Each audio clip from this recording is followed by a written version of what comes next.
Shri Kamala Shane Bajatara Charana Deko Shantamone Premonayani Aparupa Priya Darshana Aparupa Priya Darshana.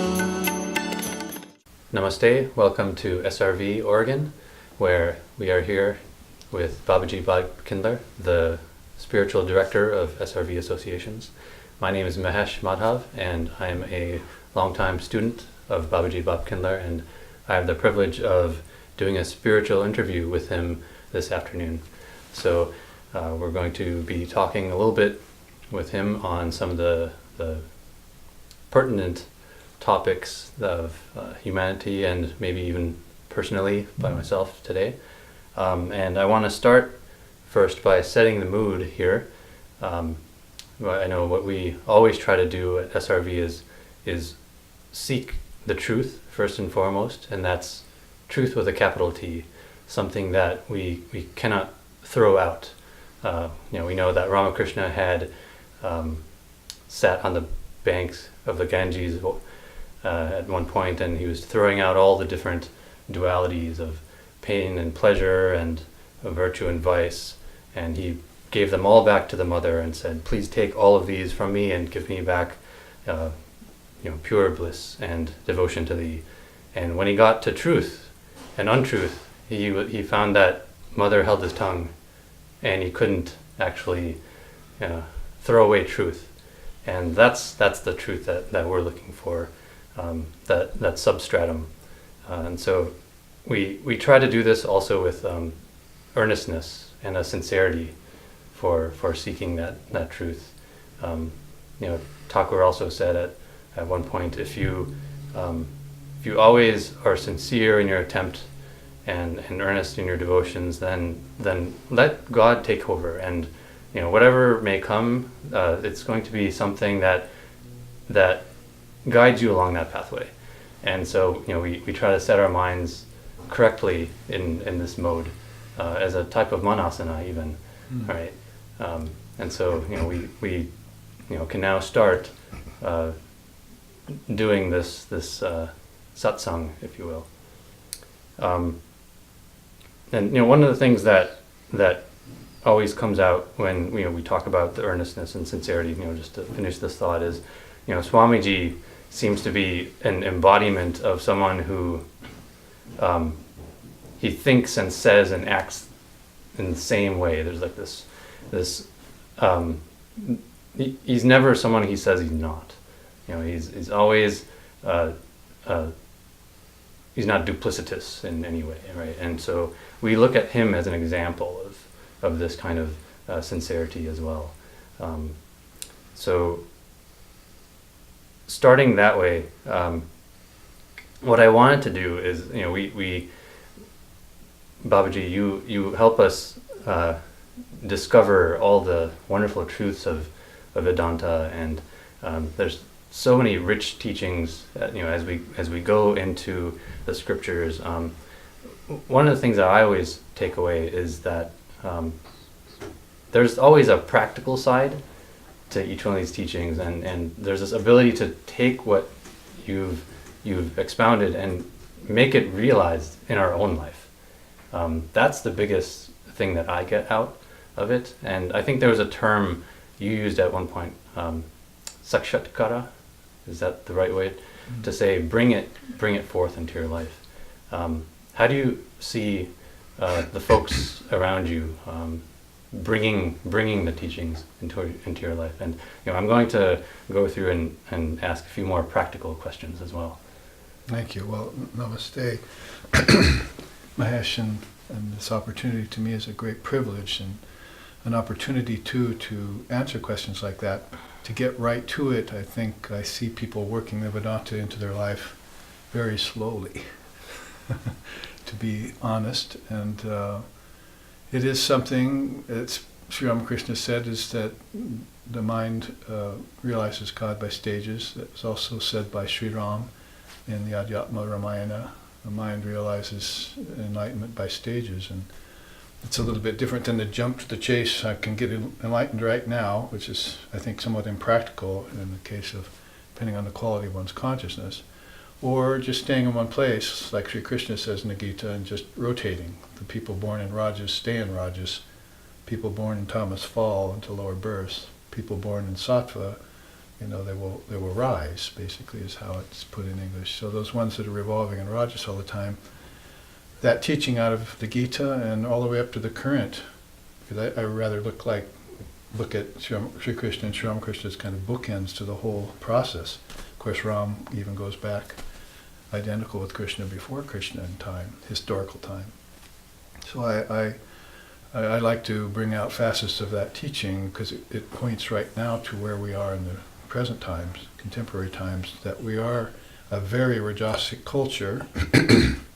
Swami Vivekananda said that he looked at the American culture before he came west. That was 1893, of course, and saw that we were pink, was the term. That is basically slothfulness is black, brown, and Rajas is red, and sattva is white. And those three terms are pretty much, Rajas is restlessness and sattva is balance. So pink means we had this Rajasic nature, but we were starting to turn toward the white, maybe call it even yellow, of sattva and pure sattva. And some of us would make that transition. I think very few of us are making it very swiftly, but because the mind, enlightenment dawns in the mind by stages, then people will do it according to their capacity, according to the karmas that they're dealing with in any given lifetime, also according to whether they even know they're dealing with karmas and what their karmas are. What to speak of impressions from past lifetimes, which we bring into the whole formula in Vedantic circles and Buddhistic circles. We know that there's been conditionings from past lifetimes that are also a process, part of our current life thinking. And that's where Western therapy, up to Freud and Jung, sort of stops. They're thinking just one lifetime. So you maybe deal with that with therapy in one lifetime because of your upbringing and all that. But what caused you to choose the parents that gave you the upbringing is a matter of spirituality. And then you look into these past impressions that you're bringing forth, that you're paying forth into the present lifetime. So it's all a very intriguing subject. People get interested in it, and then they hear the Vedanta to cut straight to the answer, more direct answer, and then they begin to work it into their lives. And in America so far, since you mentioned Swami Vivekananda, he's really the harbinger of all of these Indian darshanas, pretty much focusing on Vedanta and yoga. And I would say Samkhya and Tantra snuck in with him too, so he's a good example to follow. But that's the point. If you have waited 2,000 years for Jesus to come back, possibly he wanted to give you that message, and you should have followed it, in the first 40 years or the first 6 months that you saw him. Put those teachings right into practice right away and get free. Then you wouldn't be waiting for a savior for so long. And we don't certainly want to do that with Swami Vivekananda. He made the comment, however, I think, and I'll paraphrase him, that Vedanta would have a 1,000-year presence, especially Advaita, but it would have a 900-year rise, you see. So we're only really in the first 100 or 200 years of Vedanta. So if you look at it, again, to get to the answer in a short version, then it's up to you now to realize this truth in this life, and few are beginning to do that. If you're looking at the long view like that, then people with many lifetimes have the opportunity to follow the thread of their yoga, as Krishna says in the Gita, and lifetime to lifetime make more advances. He has some 6 stages that are inferred by his words in the Gita about how a person gets enlightenment. So here in the West, we've been blessed by Swamiji leaping over the ocean and coming here in 1893 to give us these teachings. And for the short-sightedness of the Westerners, we've only had 150 some years, to try to do this. Yes. And taking a look at American Western thought and what we have here with growing up in America, choosing the parents that I've done or other people have done here, and questioning, did I choose the right ones?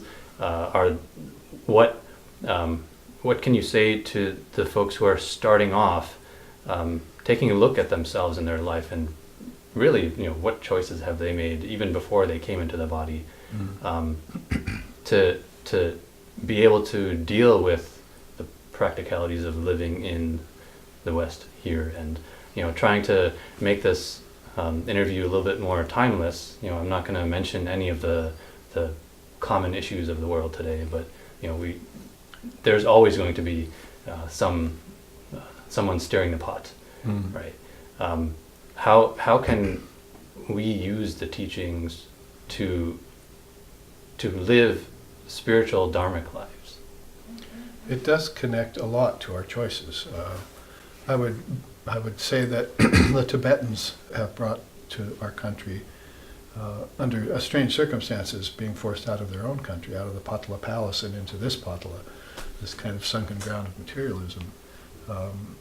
The idea of choosing, Tibetan Book of the Dead kind of choice, where the soul actually did choose their parents and their country and their gender and all of this. This begins to be something we need to entertain as a possibility, at least, if we're finding that the one lifetime scenario is not explaining why one person comes into life a genius and another person a fool, as it were. With that said, then I think we need to I'm compelled to say that there is no wrong choice, that even a bad choice is a right choice. I've often said that it's temporary, but if you're sitting on the fence and you're not testing either side of your decision, then you'll never go anywhere. That's that Rajasa, going around in circles in one place, and lifetime after lifetime you'll be that sort of indeterminate person, and never getting any conclusion out of it. And the old question, the meaning of life, doesn't get answered. I mean, either there is no meaning, or there's no meaning unless you put God and the one in front of the zeros of life, and that kind of thing that Thakur was also talking about. Then you're finding that it's any choice you make on either side of the fence will guide you. So in that way, of course, it's maybe if the advantage of anything there would be to having a guide that would say, you really don't want to go in that direction.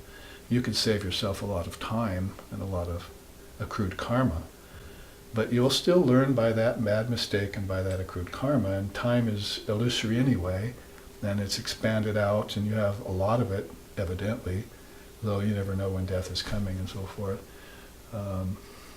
Holy Mother used to say that. She said, all the things that you want to do and attain, you should do them right now, and don't wait toward the end of your life, like to go on pilgrimage at 80 or something. Oh, I think I'll make my way up to Ganges now. Because by then you don't have the energy and the prana's not flowing in your senses. The experiences you get out of what you do are, in one sense, you're more wise, hopefully. And in another sense, you don't have the ability to extract the essence out of those experiences you're getting. And you might just go on pilgrimage and come back and say, I did it. So if you do it all young, then you have the energy to learn from your mistakes and extract the essence out of the positive experiences that you do. And when we say extract the essence out of positive experiences, we mean not just enjoy them in Vedanta. Enjoyment and suffering will come from all experiences, and there's also an admixture of those two in everything. And Krishna talks about that in the Gita too. But what you really want to do is sit with the experience and meditate on it, like after meditation in the morning. And here's one of the more direct answers to the question. What you can do is inspect your mind. Vedanta and Buddhism really are mind-only schools.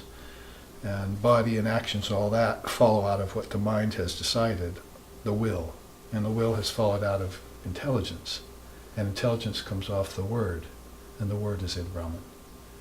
The word is actually in you, and you are in Brahman, Atman, Brahman. That's how the classic yoga and Vedanta schools gradate this inward ascension, we call it, back to the source.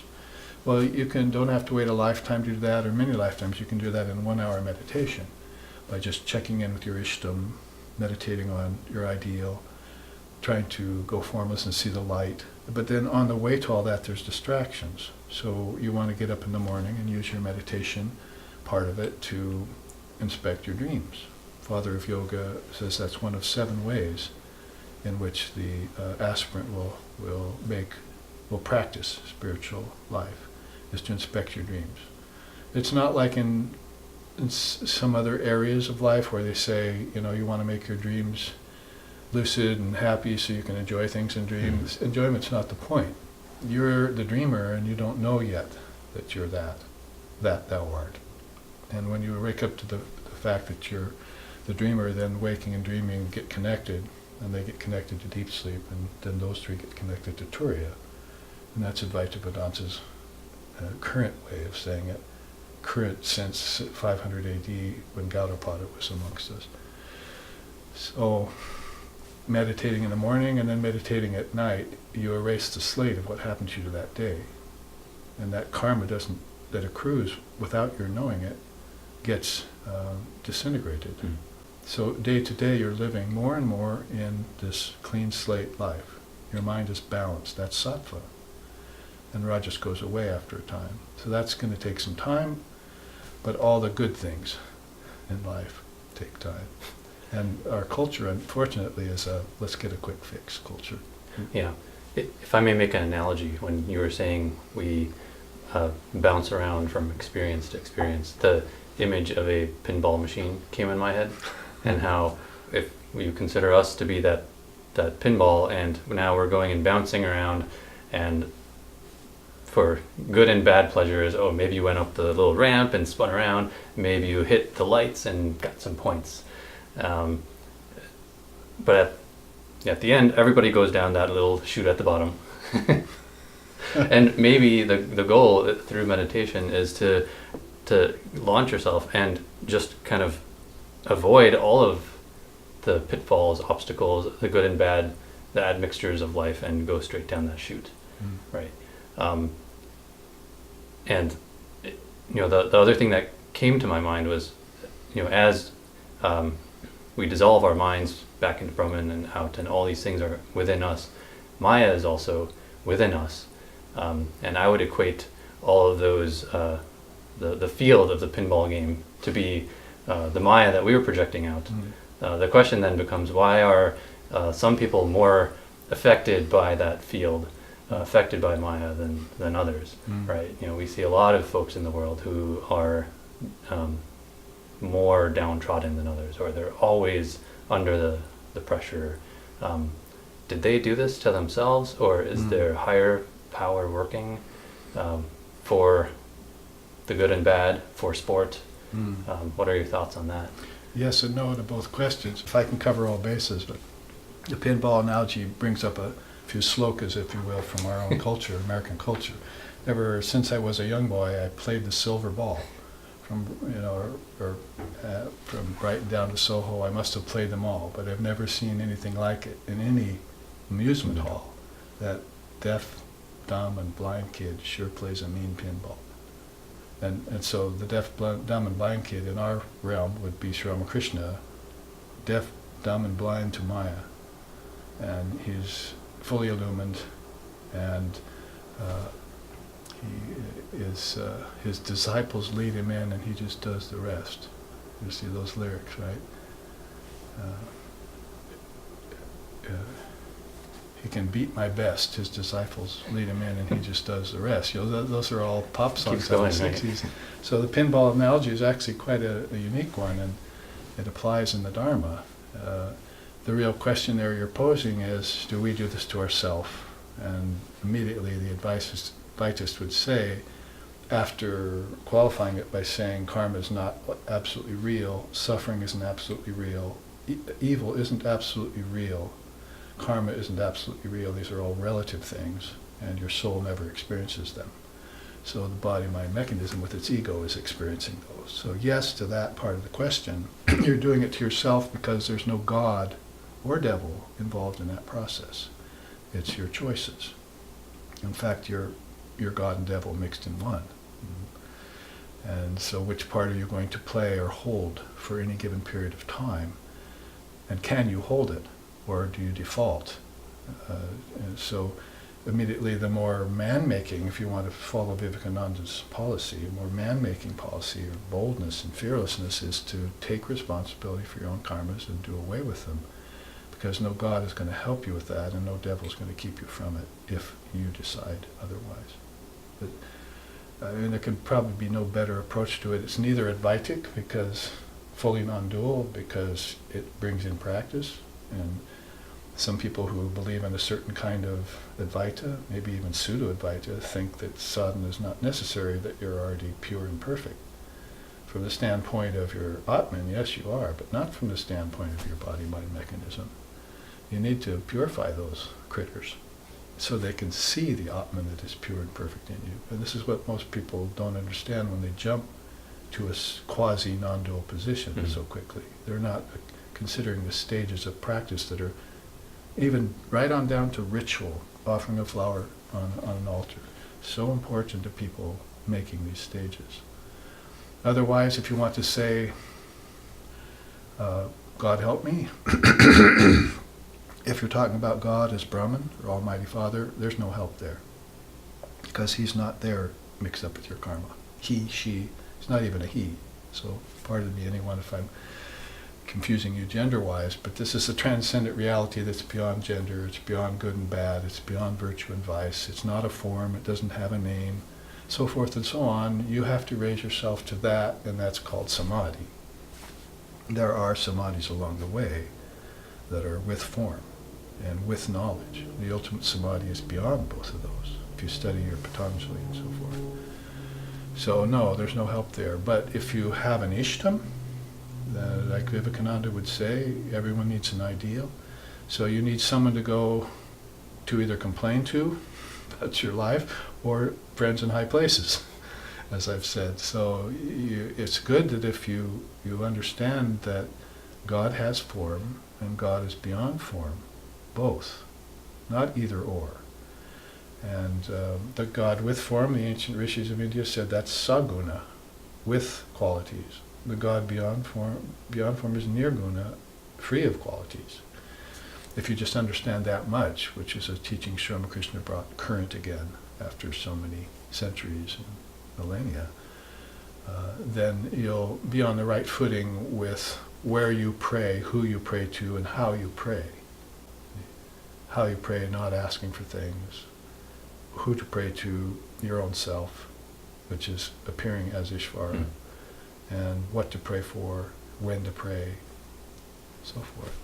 Yeah, I know in your recent book, Manasana, you cite a host of different mental postures to take you up to that level so you can achieve the different samadhis. Some of them I remember are, I am non-violent and I am non-covetous, and rising up you start to see, I am consciousness and I am Brahma, and so it seems like this is a ladder of intention, and ability to use your mind to get free of what you have here.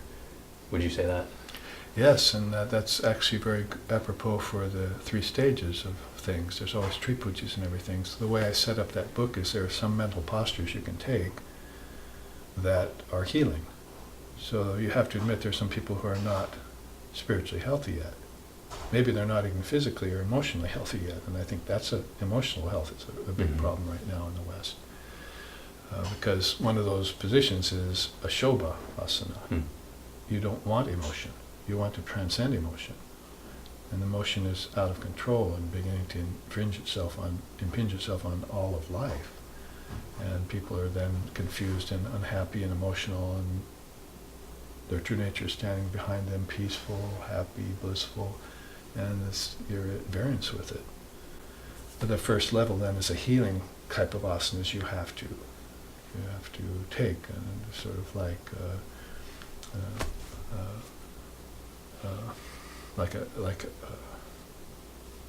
Adibhuta Jnanasana, I think is one of them, is that you have to come to know the building blocks of the universe.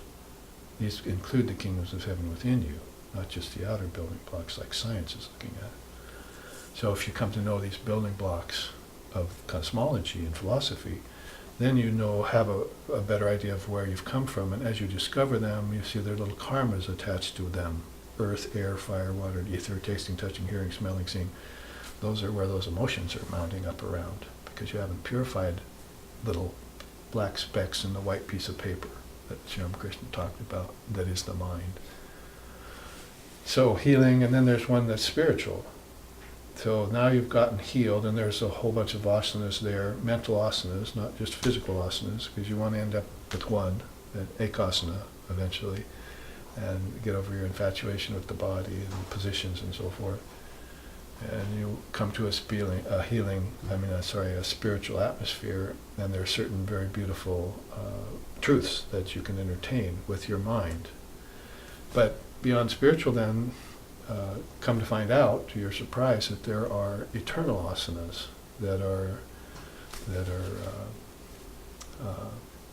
unchanging. They don't really need healing, and spirituality gets transcended in those, like aham brahmasmi, or I am atma brahma asana. You take the very station that I am that same self, I am the Atman, and all of a sudden all these other things that were cosmology and philosophically begin to fall away, purified.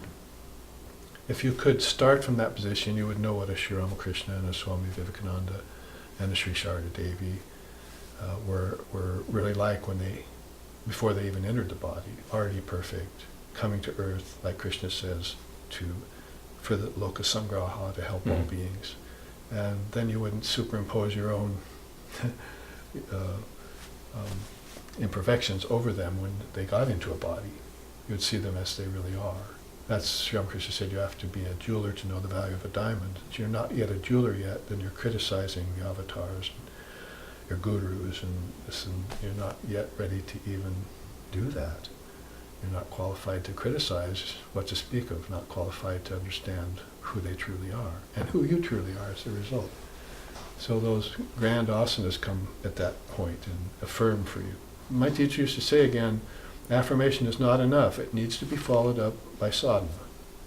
So you affirm a thing, then you test it. You put yourself through the test for it to make sure that it's not just a verbal affirmation, like a parrot repeating a mantra. Practice is paramount. Yeah, practice is paramount. Mm-hmm. Practice is paramount, right? So we take a look at sadhana as really the instructions for Vedanta. One of the things I've noticed in the long efflux of time of SRV and SRV teachings is that these same topics keep coming up and up over and over in different kalpas and stages. Mm-hmm. And it's good for us to hear them over and over again. And I think that's also a type of sadhana that I hold dear. I remember when I first came here, I started writing down as much as I could in all the classes, to the point where sometimes I wasn't listening. I was looking at the charts. Yeah. And then, as time went by, I completely flipped and stopped taking notes whatsoever and only listened to the transmission. Mm-hmm. I think I've come around again now where as I'm listening, I still have my notebook in front of me and I write down those pithy statements which I hold so dear. So it's I've kind of come full circle now with at least the sadhana of sitting in class and listening to the teacher.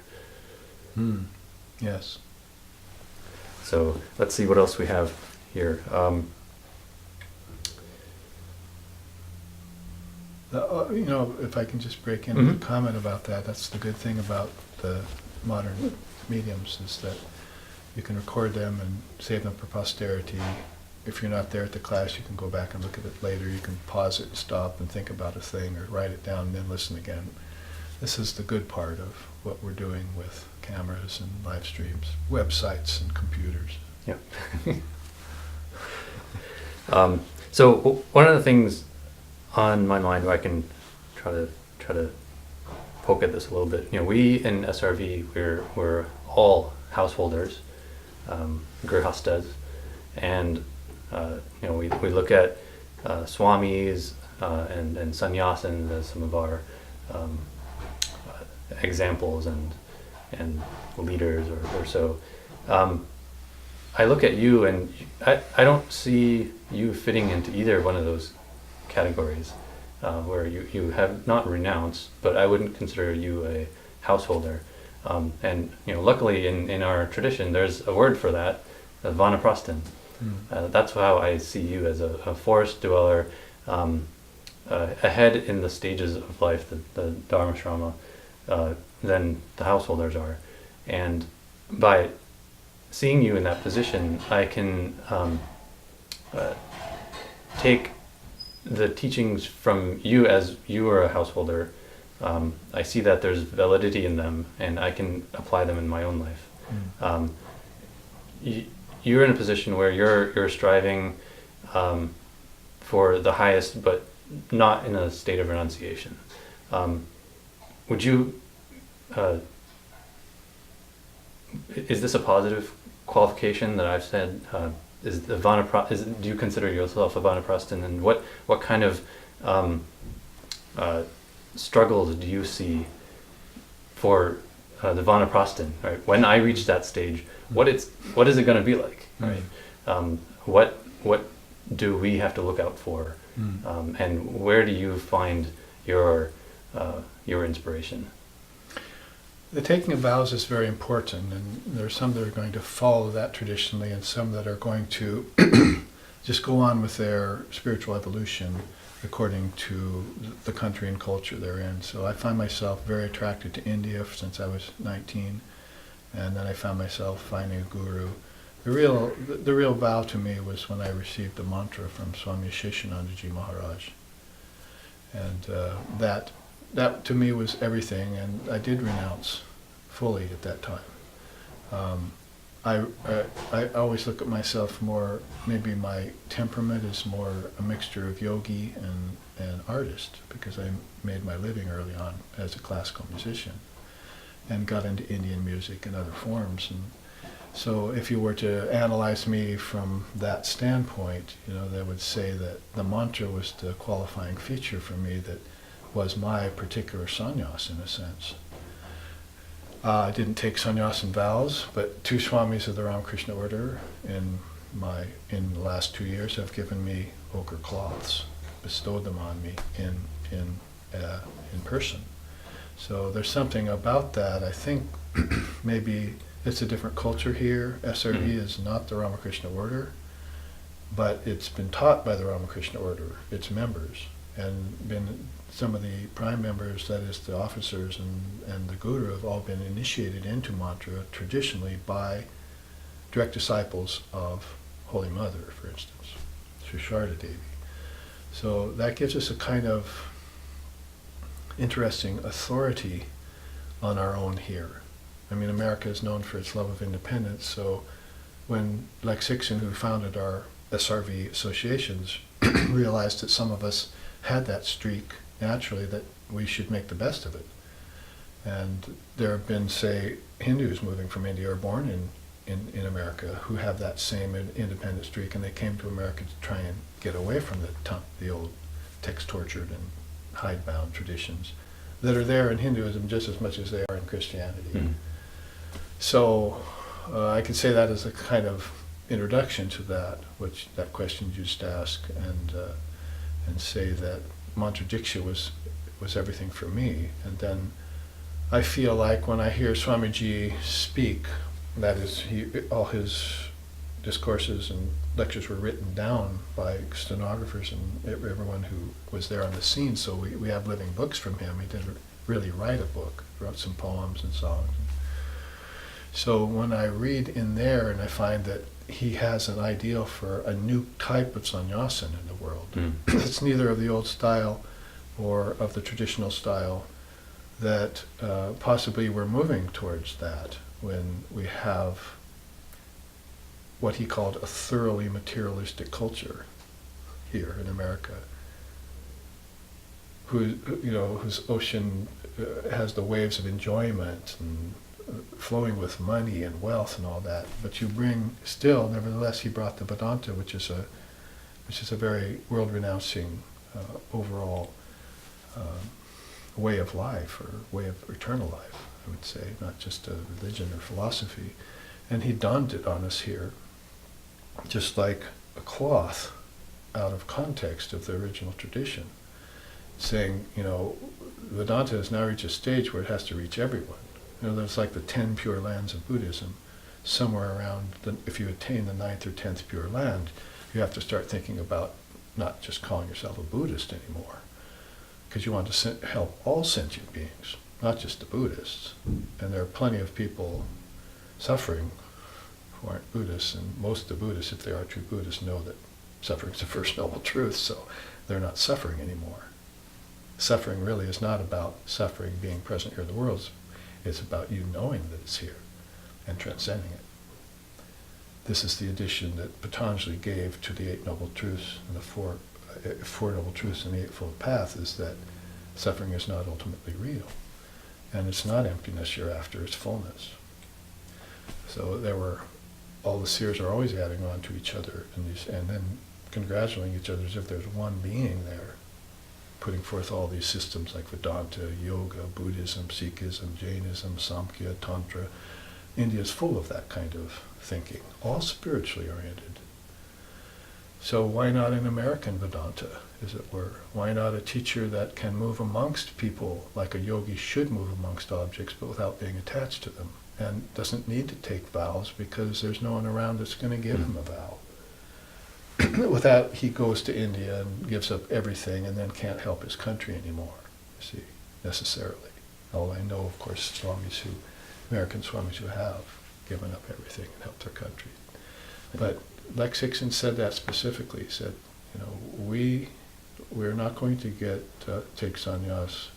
We're going to be able to have more hands-on ability to help our country, our Americans, and be able to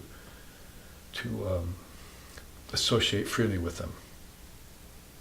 And I think Vivekananda was able to do that too. He was one of the first swamis of a new order, you might say, the new dispensation they call Ramakrishna's order, that was free of all of that from the get-go. It was marvelous that he could jump the ocean like Hanuman did, and then come here to the West and be absolutely free of any strictures, because the order he had founded was just still very young. Mm-hmm. Even some of his brothers said, "Why are you doing that?" And he had to write back and say, "Mind your own business. I know what I'm doing. Ramakrishna told me to do this." So it seems like you're part of a new style of swamis, or the new style of renunciates, who don't necessarily have to renounce outwardly, but you've taken that vow internally, right?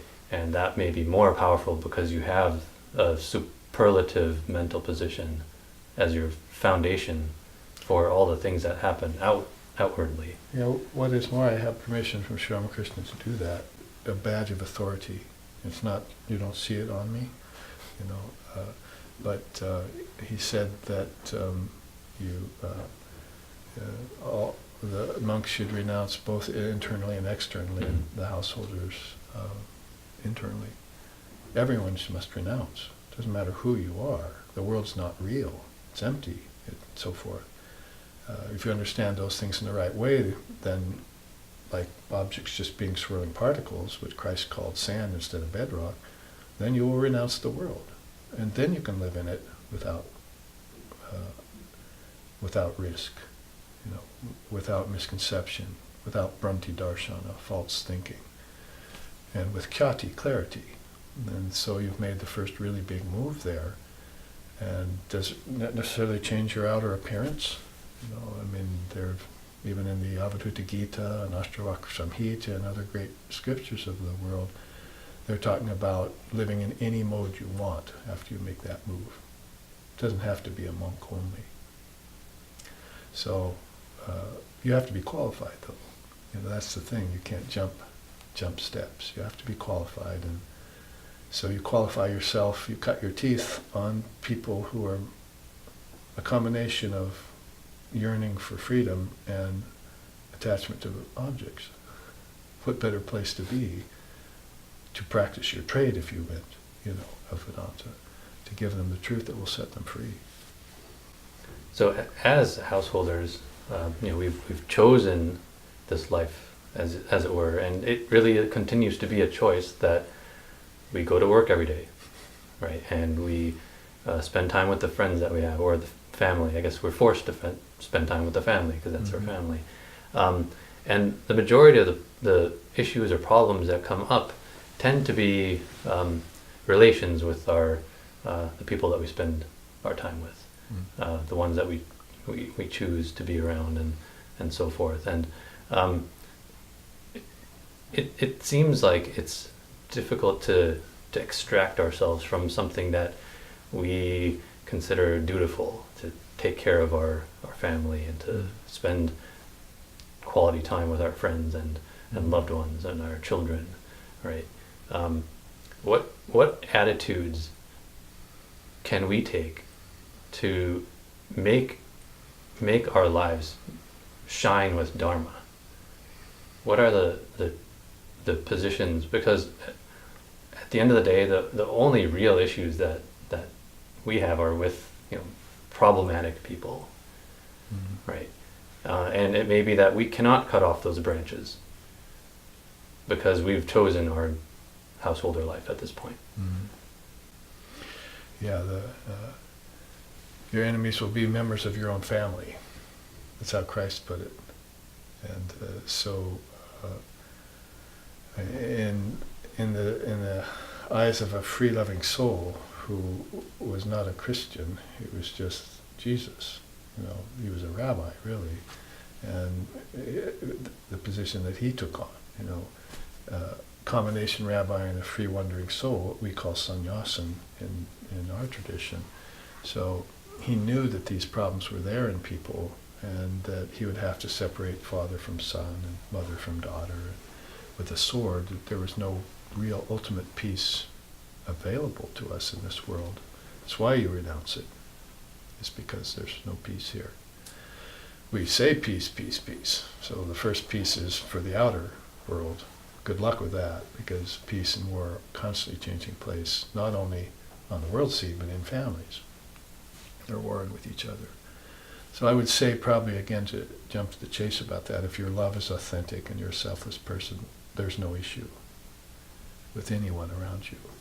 And if you have issues and you're selfish, or you still, your love isn't pure yet, then that's your karma. Your choice was to be there, and then you're going to have to start working, and that's where sadhana, spiritual discipline, comes in. We'd like to see it in families, dharmic families we call them. We say sometimes that there aren't a lot of, if any, illumined souls being born yet in America. And so illumined souls usually come through dharmic families. Like Vivekananda said, my parents prayed for lifetimes to get me as their child. That's a powerful statement, So souls that think, come together, well, I chose my parents and it didn't work out so well, but if I bring a child in, I want him to feel like I'm a great parent, and my spouse is also. Shiva and Shakti are there, conjoined, and so if I meditate and if I am conscious of my acts, and everything becomes sacred, even the sexual act leading up to the conception is all sacred, then you've got a soul that's going, you see, I will come into that body, and I can then, even at 14, be about my father's business, leave my parents. Not the best scenario for parents that have any selfishness in them, right? So it's for the good of all, for lokasangraha, that I come into the world, Krishna said. And I don't have anything to gain here. So I think that's really the underlying axiom of it all, whether you're selfish or selfless. And the more selfless you can be, the more you're looking at the people with problems as your teachers. Might not be your guru teacher who's going to lead you to absolute reality, non-dual samadhi and so forth, or give you the mantra and have you meditate on your Ishtam. But still, these are very key teachers to you, because where else are you going to find that purification? What is it? Dead gurus don't kick ass. I heard that saying once. So you want somebody right there, and might as well be your mother, be your first guru, and If she happened to be a bad mother, and later on you're complaining about she's the root of all your problems, well, you chose her for some reason. And if that's the cosmic law of it, if you believe Tibetan Book of the Dead and other ways of thinking, then you're going to have to go back and make things right with her. If that's not possible, you're going to have to renounce her. Sri Ramakrishna said, you have a right to renounce your parents if they block your spiritual life. However, if they're contributing to your spiritual life as dharmic parents, then you should serve them like gods and goddesses. You know, everything that was ever needed to be known about spirituality in the common age, this present age, is there in the Gospel of Sri Ramakrishna. Great souls have said that from other traditions and from other lineages. That's the most marvelous manuscript of the day, present time. So you had mentioned love quite prominently in the recent discussion, and there's a lot of teachers or gurus who, they bounce around and say love is all there is, right? This is the foundational, fundamental motivation for any kind of act. And you could kind of take that a little bit further and say maybe that's love is the motivation for all acts in the world, good or bad, if you continue to pull on that string. I'm wondering if when we speak about our family, that's kind of a higher love that's there, but it's not quite prema bhakti. It's something a little bit lower than that. And then the same thing with any act that I do to gain something, and if it hurts someone else, I'm still doing it out of love for myself, or my agency is for myself or my family. And there's an admixture because someone downstream may suffer from that, right? What can you speak about the love that you mentioned, and how do we raise ourselves to exude the love that is the highest love? Where does that come from? Well, from the ground up, people are noticing, if you want to put it in the walker of the skies kind of teaching, as we were at the Upanishad last week and we were studying, the proper diet, easy posture, control the energy that comes up, the prana, focus it, and then move towards destroying the 6 passions in you. Can't really destroy them, but Sri Ramakrishna said you can make them so small that they will not be problems in your life. That's lust, anger, greed, envy, jealousy, pride, delusion. There are 6 passions, and there are 8 fetters and so forth. So if you find those to be specks in your mind and you remove them, that's a direct sadhana that you're doing, and you find the results of it coming fairly quickly.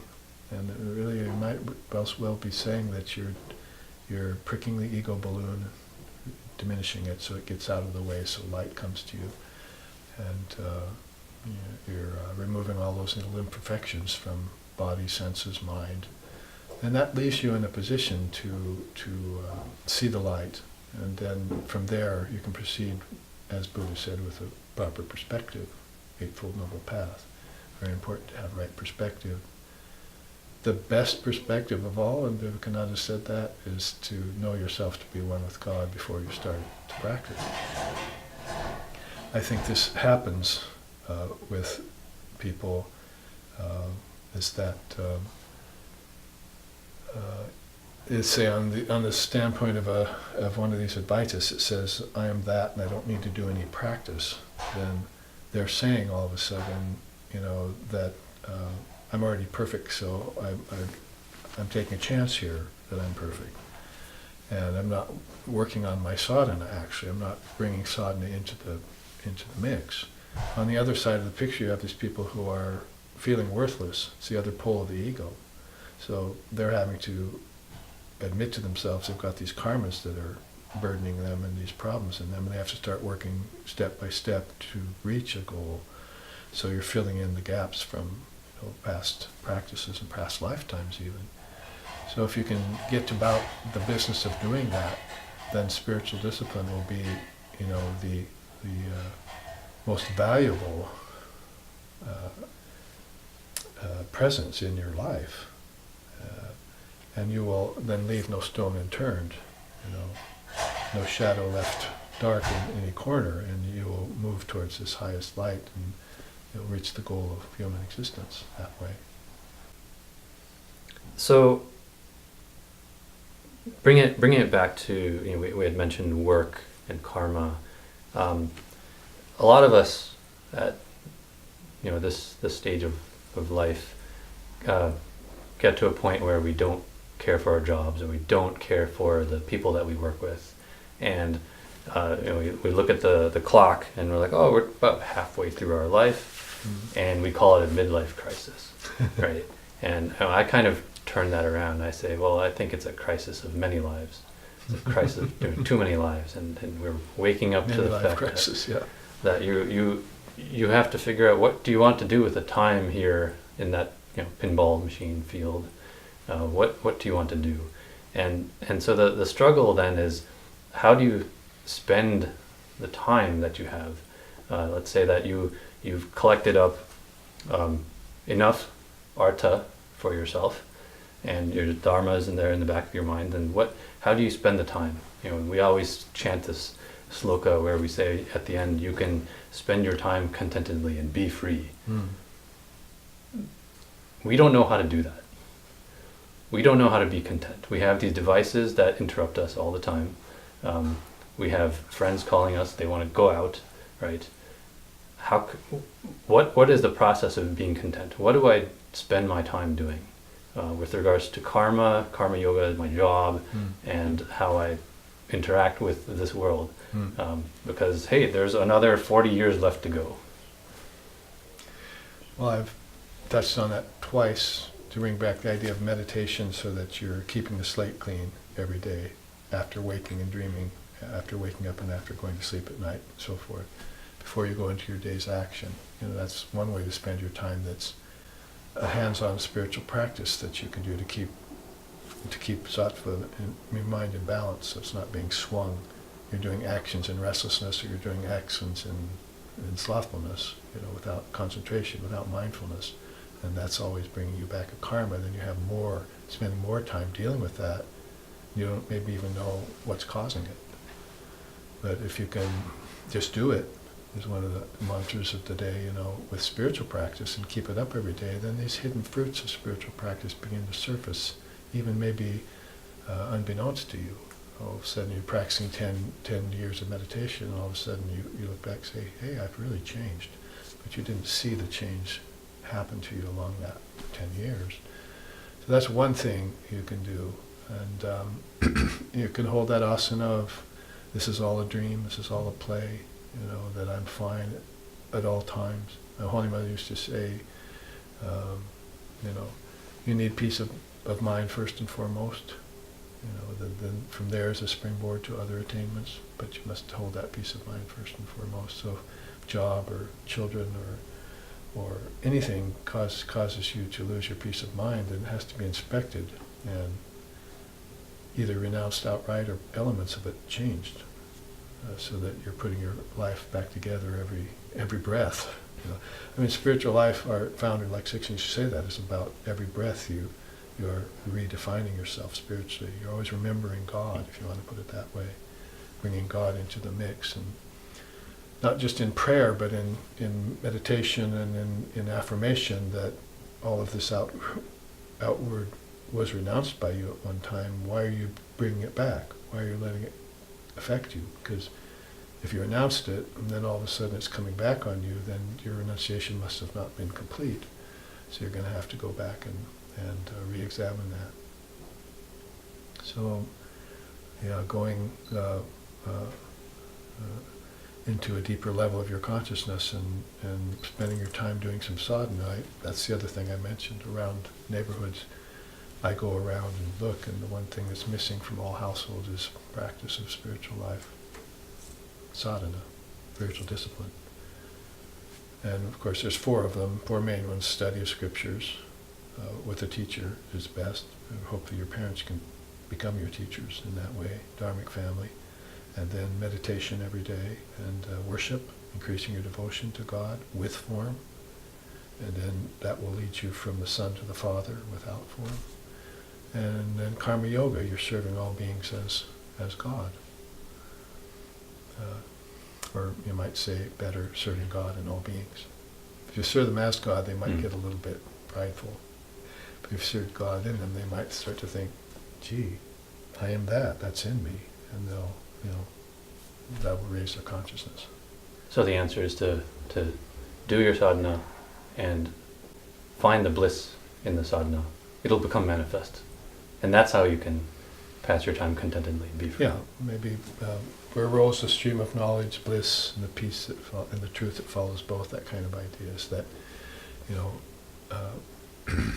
bliss will come after contentment, peace, and knowledge of truth and all of that, and then you will have that bliss as your very own possession. It's like the pearl of great price. You've got it. You hold it like a fruit in the palm of your hands. Great. So I think we're down to the end of our time. So I want to thank you, Babaji, for your time. Yes. And we can end with a chant here. Om Ariva Ratanabha Samatra Yatra Najaha Saesho Enchascharte Bahuda Jayamanaha Om Ityevam Jayata Atmanam Svastivaha Paraya Tamasa Parastat. Om Shanti Shanti Shanti. Just as the spokes of a chariot wheel coalesce at the hub, so too do the subtle nerve endings coalesce at the heart center. And that's where the self resides, stationary yet becoming manifest. Meditate upon that self as Om, and Godspeed to you in crossing to the farthest shore beyond all darkness. Om, peace, peace, peace. Jida